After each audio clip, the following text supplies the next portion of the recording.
Right. Okay, and the best possible atmosphere is to just like immerse yourself in nothing but the mantra, right? Not while doing something else, while washing the dishes, or yeah, just the mantra. Okay. You know, now after you've done your regulated chanting, if you want to do other things and chant at the same time, like, you know, take a walk, or, you know, like you say, do the dishes, or driving, or whatever, you know, that's cool. You know, but at least for the time that you are doing your sadhana in the morning, you should exclusively focus on the holy name. Yourself in the mantra. Totally, yeah. Okay. Yeah. In fact, when we were in the temple, if you ever play Prabhupada's chanting tape, there's a place where he says, "Sit properly." Very strictly like that, you know. And what he meant was, you should sit on the floor on a pillow, you know, in some kind of yoga posture, with the back straight, and, you know, holding the beads before your heart, at the heart chakra, like that, and you know, eyes closed, focused completely on hearing and chanting. You know. What's good to visualize? To visualize Krishna's form, Krishna's pastimes. If you can't concentrate on that, Prabhupada said you should think about your service, think about your engagement or your plans, what you're going to do in spiritual life. For example, let's say you're chanting and you're thinking about your portfolio. Okay, he's a stockbroker, by the way. Do you manage your fund, or how do you? Well, I do research. I don't trade. Oh, I see. Okay. But let's, you know, because you're using part of your income for spiritual service, you can consider that, you know, that's part of your service, right? So, you know, Krishna will give you advice. You'll be amazed. He'll be chanting, and he'll be telling you, you know, Google's a really good bet this week, you know. He will, and you'll see, he's right, you know. God will start to talk with you. Gradually, He will reveal Himself through the heart, through hearing. Remember, purification begins from the tongue. So by chanting, by taking pure food, by always speaking the truth, by always speaking kindly and with compassion, then we gradually purify the tongue. And when God becomes ready to reveal Himself, He will reveal through that taste. And so then the next thing is hearing. By hearing the holy name, by hearing the truth, reading the scriptures, and hearing like that, we'll gradually come to relish the taste of truth. And we'll start to hear. And when we start to hear God's advice through the heart, we'll recognize that taste. And that's how we tell God's voice apart from all the different voices of our mind and our, you know, different influences that are there, impulses, the senses, emotions, and stuff like that. Because we first relish that taste through the tongue, through the pure holy name. That's the secret to yogic purification. And it's like, if somebody who knew didn't tell you, you would never guess, you'd never figure it out. It's an esoteric secret. It's only available through an esoteric school. So, what are these guys talking about? Huh? What are you guys talking about? Oh, the Prabhupada Japa tape.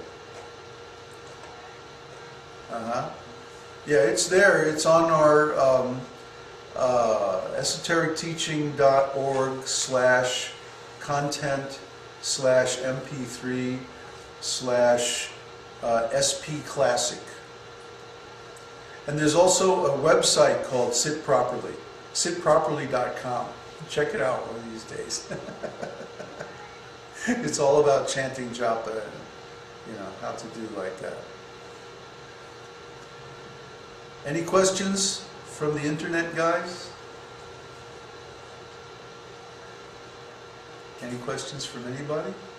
Yes? The morning mantras, do you think it's more beneficial to sit and do it by yourself, or do it like with a partner? Oh, if you have other people doing the same practice, it's very beneficial. Florian has a question. What does sun in first house signify? Well, that's probably one of the best placements for the sun, because the sun is life, vitality, health. It's also ego, and like that. And when the sun is in the first house, then that means that the sun, that you're healthy, you're confident, you shine. You know, the first house is the self, the person himself, but especially the physical body and mind.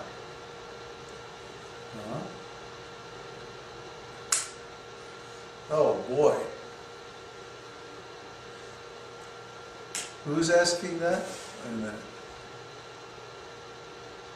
Steve.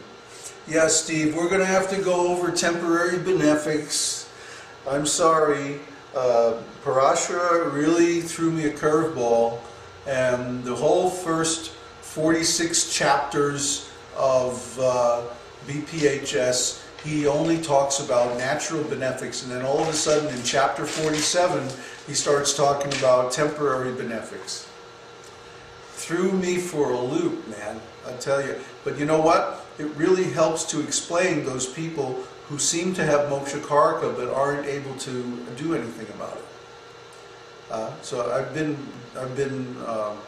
you know, that's why I kind of held up work on liberated souls, was because all this new information, I had to integrate it. You know, I had to look at some charts and see if it really explains some of the phenomena that we've observed, and it does. You know, like in some of these cases where people have moksha karaka, but they can't do anything about it, it's explained by the fact that a planet becomes a temporary malefic. Okay, so Uddhava is asking, what happens when in the scripture it is said, I give you spiritual vision by a great yogi or by Krishna to Arjuna, etc.? Well, every spiritual master wants to give their disciples spiritual vision. They want their disciple to be able to see according to the scriptures or according to God's vision. Well, what does that mean? It means that we have the same values. It doesn't mean that all of a sudden we can look through walls, you know? Spiritual vision means we still see the same thing with our eyes, but in our heart or in our mind, we have different values. We have spiritual values instead of material values. So spiritual vision means to see through the eyes of the scripture, or to see through the eyes of God, to see things or interpret things, or to value things the way that God would value them. There's a phrase in Sanskrit, Śāstra chakshus. The Śāstra chakshus means to see with the eyes of the scripture. So when we see everything that happens through the philosophy of the esoteric teaching, then we evaluate it according to that ontology, and we come to the same conclusions that the scripture would come to in that particular situation. That's seeing with spiritual vision. And every guru wants to give that to their disciple. Every teacher wants their students to get that. Okay, now who's this asking? Florian, does Kundalini Yoga help attain self-realization? Because you once mentioned that we need a lot of prana to make the jump to self-realization. Well, Kundalini Yoga can help us attain Brahman realization, and even to a certain extent Paramatma realization. But Kundalini Yoga, like any kind of yoga based on the body, tends to make us hard-hearted because it's focused on oneself.